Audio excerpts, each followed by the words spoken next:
여러분 집값은 오르고요. 대출 문턱은 점점 높아지면서 청년층의 내 집 마련이 정말 어려운 시절이 됐습니다. 실제로 청년층의 주택 보유율이 관련 통계 작성 이후 가장 낮은 것으로 알려졌는데요.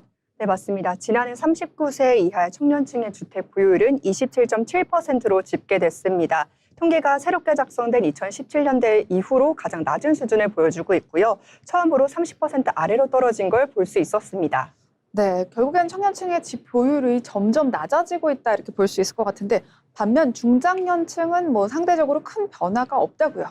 네, 지난해 50대 주택 보유율은 63.5%, 60세 이상은 68.5%를 기록했습니다. 청년층과 비교하면 각각 35%포인트, 40%포인트 이상 차이가 나면서 세대 간의 격차는 역대 가장 크게 벌어진 모습을 볼 수 있습니다. 네, 결국에는 집을 가진 사람과 가지지 못한 사람끼리 자산 격차가 상당해질 것이다라고 생각이 되는데 실제로 청년층의 평균 순자산에는 어떤 변화가 있었을까요? 네, 청년들의 평균 춘 자산은 2억 1천여만 원으로 보여지고 있고요. 오히려 소폭 감소했습니다. 반면 50대는 5억 5천만 원, 60세 이상은 5억 3천만 원으로 늘어나 청년층보다 2배 이상 많은 자산을 보유한 것으로 보여지고 있습니다. 결국 집을 가진 사람과 가지지 못한 사람의 격차가 점점 더 커지고 있는 시절이다 이렇게 볼 수 있을 것 같습니다. 세대 간 격차뿐만 아니라 자산 규모에 따라서 주택 보유 여부가 또 많은 영향을 미치는 것 같습니다. 실제로 어느 정도 차이가 났나요? 네, 순자산 하위 20% 가구는요, 주택 보유율 약 7%에 불과해 역대 최저치를 기록했습니다. 반면 상위 20%는 약 84%로 큰 변화가 없었고요. 거주주택 가격 역시 상위 계층이 하위 계층보다 100배 이상 높은 것으로 조사됐습니다. 네, 결국에 집값 상승과 대출 규제가 맞물리면서 청년층의 내 집 마련 거의 꿈이라고 이제 봐야 될 것 같습니다. 정부가 강도 높은 대출 규제를 이어가고 있는 가운데 청년층과 신혼부부 등 실수요자에게는 예외를 두는 방안을 검토 중이라고 하는데 이걸 핀셋 규제라고 한다면서요? 네, 맞습니다. 금융당국은 청년과 신혼부부, 생애 최초 주택 구입자 등 실수요자에 대해서는 가계 대출 총량 규제를 보다 유연하게 검토하는 방안을 마련하고 있는데요. 필요한 사람에게만 금융 지원을 확대하겠다는 취지입니다. 네, 최근에 대출 규제가 강화되면서 집을 정말 살려고 했던 사람들이 어려움을 겪고 있는데 정부가 이런 점을 감안한 것 같습니다. 네, 맞습니다. 최근 대통령 주재 부동산 정책 토론회에서도 입주를 앞두고 잔금 대출이 막혀 어려움을 겪는 사례를 많이 볼 수 있었는데요. 정부는 규제로 인해 피해를 보는 실수요자는 최소화해야 한다며 대출 규제를 탄력적으로 적용하는 방안을 논의하고 있습니다. 네, 하지만 그렇다고 해서 전체 대출 규제가 완화된다 이런 흐름은 아닌 것 같고요. 실수요자 지원을 확대하더라도 가계부채는 관리하겠다는 목적은 여전히 뚜렷한 것으로 보입니다. 투자 목적의 대출은 오히려 더 엄격해졌다 이렇게도 볼 수 있을까요? 네, 맞습니다. 정부는 투기 수요를 억제하는 기조는 그대로 유지할 것으로 하겠다는 입장이고요. 비거주 1주택자 전세대출 보증 제한과 고액 주택담보대출에 부담금을 부과하는 방안 또한 함께 검토하고 있어서 투자 목적의 대출은 더 까다로워질 가능성이 높다고 밝히고 있습니다. 네, 결국 필요한 사람에게는 대출의 문을 열어주고 또 반대로 집값 상승을 부추기는 투기성 대출은 막아보겠다 이렇게 보여집니다. 정부가 실수요자를 보호하는 것과 시장 안정이라는 두 가지 과제를 모두 해결할 수 있을지 귀추가 주목되네요. 네, 금융당국은 청년과 서민의 내 집 마련은 지원을 하되 집값을 자극하는 과도한 대출은 계속 관리하겠다는 방침인데요. 다만 구체적인 지원 대상과 적용 기준은 앞으로 발표될 후속 대책에서도 확정될 전망이라고 말하고 있습니다. 네, 앞으로 발표될 세부 기준이 정말 중요한 시점이 아닌가라는 생각이 들고요. 집값은 잡히지 않고 또 국민들의 불만은 커지고 있는 요즘입니다. 정부가 직접 국민 의견을 듣겠다면서 부동산 정책 대토론회까지 열었어요. 그런데 시장의 반응은 여전히 냉담합니다. 네, 맞습니다. 최근 부동산 정책에 대한 긍정 평가는 넉 달 만에 50%에서 20%대로 떨어진 걸 볼 수 있었는데요.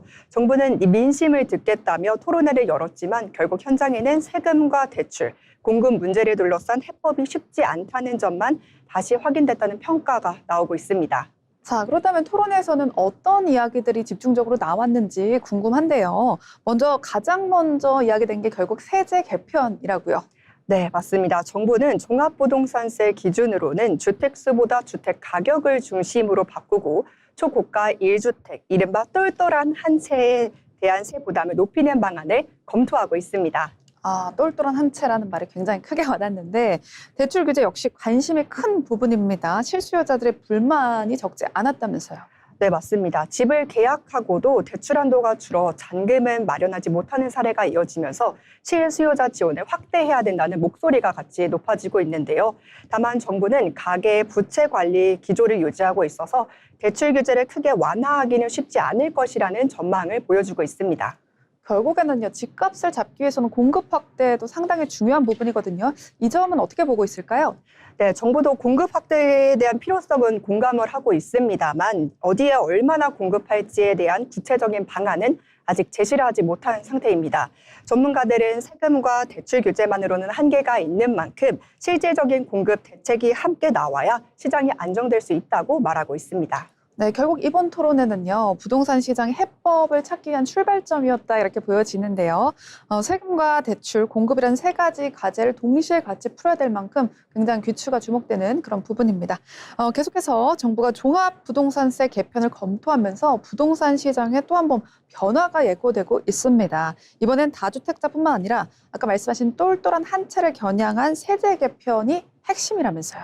네, 정부는 종부세를 개편해 초고가 1주택 세 부담을 높이는 방안을 검토하고 있는데요. 집을 몇 채 가지고 있느냐보다는 비싼 집을 보유하고 있는지를 기준으로 과세하겠다는 방향입니다. 네, 그동안은 사실 다주택자 잡기가 핵심이었단 말이죠. 그런데 이제는 주택을 하나만 보유한 사람도 쉽지 않을 것 같다라는 과세 대상이 될 수 있을 것 같은데요.